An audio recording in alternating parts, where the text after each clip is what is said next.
All right. So for problem number 17, we're going to do more of the same. We're going to fit the graph to this thing here. So basically, there's a structure in architecture. It's an arc that basically provides support for ceilings, and it models a quadratic. Yes. Can I do what? Oh, I can. Well, I need to shrink the graph a little bit so you can. You don't. You're going to need to sketch the graph. So there's a couple questions. One, they want to see everything. So there's the graph and everything.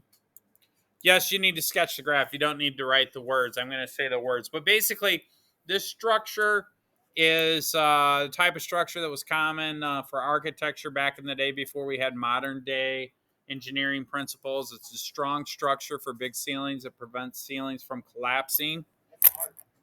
Yes, it's an arc. So we just need to write a quadratic equation that fits this. So there's a couple of things. One, remember that the basic parent function of a quadratic looks like this. Okay. We have our x value, and normally we call this the y-axis, but you guys are fancy Algebra 2 students, so what do we call this?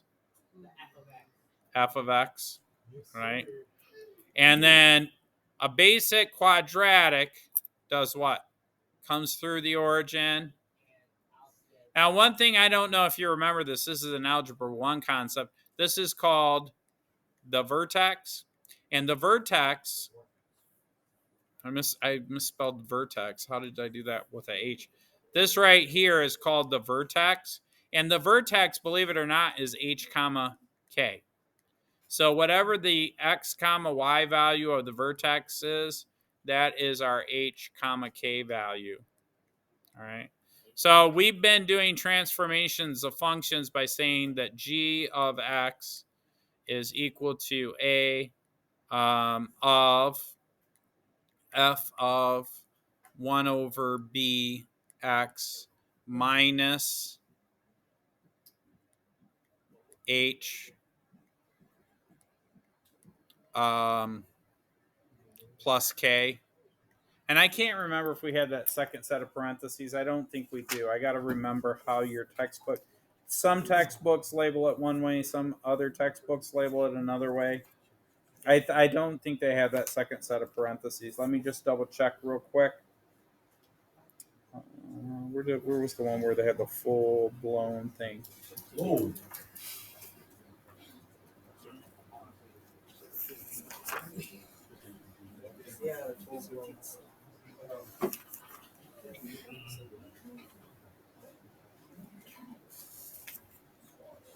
Anyways, I'm going to give you guys a second to jot all that stuff down. Yeah, no, they did it that way. So that's right. I had it right. All right. So remember, couple of things.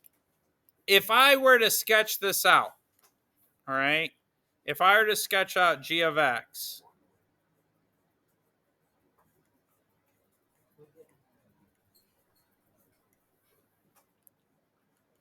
it would look kind of like this, right? Where this point here is 2 comma 12, and this point here is 8 comma 6. So what's the first thing you notice about my red graph and my blue graph? Well, I'm going to say that it's flipped, so a has to be less than 1. In other words, a has to be negative because it flips the graph across the y-axis, right? Hey, you did the bottom one wrong. It's 6, 8. Huh? It's not 8, 6. That's out of the book. That's out of the book Why does it say 8, 6? because that's what it says. Oh, that's not 8. It's x comma y. You go over 8 Yeah, up 6. I read it wrong. Oh, okay. All right. So, anyways, the vertex is h comma k, so I know that, and I skipped over this. We didn't read it, but they said the highest point of the arc is point C. Right. So it says find the illustration of the measurement of the axes of both. Find the quadratic that models the arc. I'm not sure, but I would guess that this is the highest point of the arc. So let's make the assumption that h is equal to 2 and k is equal to 12. Now, I'm like pretty sure because B is like a vertical compression. Now, here's the interesting thing about quadratics. If I compress it horizontally, I'm sorry, I misspoke. B is a horizontal compression like this or stretching, and A is compression or stretching this way. The interesting thing, yeah, vertical. The interesting thing about quadratics and parabolas, it doesn't matter. I can compress it this way or I can stretch it this way. It kind of has the same effect. So I think we don't need to worry about B. But let's see if we can do this. In other words, what I'm saying is I think we've got something like this. We have an A term. I don't quite know what that number is, but I know that it's going to be negative. I'm going to leave it blank for now. Times x minus 2 squared plus 12. Something like that. And you could even write it in terms. So what does that mean? Well, I got to solve for A. Do we know exactly what A is?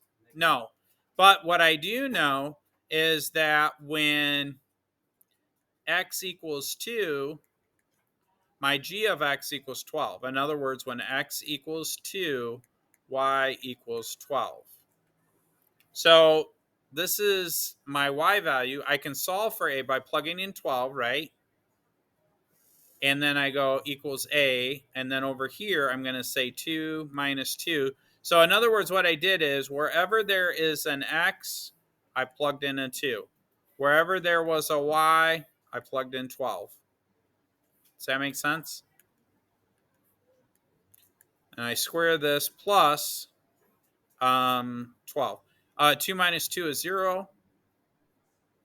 Oh, that doesn't help, does it? Because I end up with 12 equals 12. Let's try this point here. No, we didn't do it wrong. We got to try again. So I'm going to do x equals 8, y equals 6. So I'm going to start over. I'm going to say 6 is equal to A. And then I'm going to say 8 minus 2 squared plus 12. What's 8 minus 2? 6. What's 6 squared? 36. A plus 12. And I've got 6 over here. Mathematically, what do I need to do to solve for A? Subtract 12 from both sides. I get negative 6 is equal to 36. A. Divide both sides by 36. 6 looks a little janky, but that's okay. That reduces down and tells me that A is equal to negative 1 over 6. Okay. What is my final function? Well, we could say that g of x is equal to negative 1 over 6 times x minus 2 squared plus 12. How do we verify that, folks? Yeah, we'll graph it. So I'm going to turn on my calculator. By the way, you can plug in those 2 points if you want. So go to stats, go to edit, plug in 2 comma 12, 8 comma 6, right? Then go to second stats, turn on a plot. Okay, go to y equals. I'm going to clear all this out. I'm going to plug in my function. And a lot of people said, can I just do like negative 1 divided by 6? Yeah, that'll work too.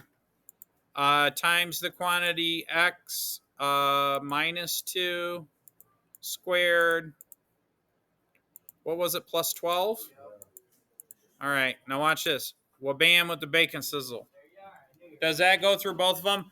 I'm going to change the stat plot, though, because I got the wrong. I'm going to do this. Does that go through both of them? Yeah, it does. You know why? I'm the goat. No. Yep. Turn your homework in. And now it looks a little funny on the graph, but it does go through both points.